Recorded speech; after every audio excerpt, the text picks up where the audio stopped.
Headlines brought to you by Chitale बंधू.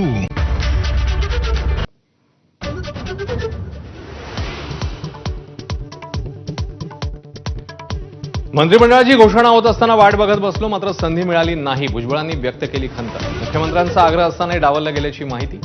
मंत्रिमंडळ समावेशानंतर माझाला खास मुलाखत.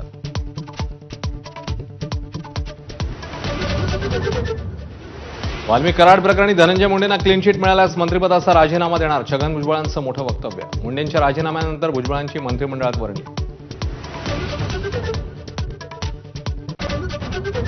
शरद पवारांच्या पक्षाध्यक्षपदाच्या राजीनाम्यानंतर सुप्रिया सुळेंना अध्यक्ष करून सरकारमध्ये जायची तयारी होती.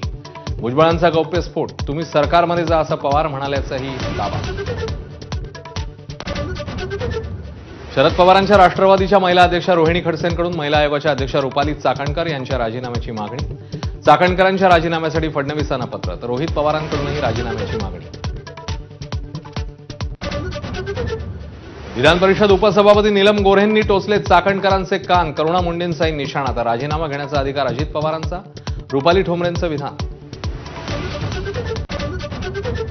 वैष्णवीच्या बाळाची हेळसांड करणारा निलेश चव्हाण पोलिसांच्या चुकांमुळे फरार. वैष्णवीचे काका मोहन कसपटेंचा आरोप. वैष्णवी पाठोपाठ नाशिकमध्येही विवाहितेची आत्महत्या. सासरच्या जाचाला कंटाळून भक्ती गुजरातीने संपवलं जीवन. राज ठाकरेंसोबत जाण्याबाबत उद्धव ठाकरे, मनसे आणि दिलसे सकारात्मक भूमिका. खासदार राऊतांचं मोठं वक्तव्य. पडद्यामागे किंवा पुढे युतीची चर्चा नाहीच. संदीप देशपांडेंची माहिती. पुन्हा एकदा लाडक्या बहिणींसाठी आदिवासी विभागाचा निधी वळवला.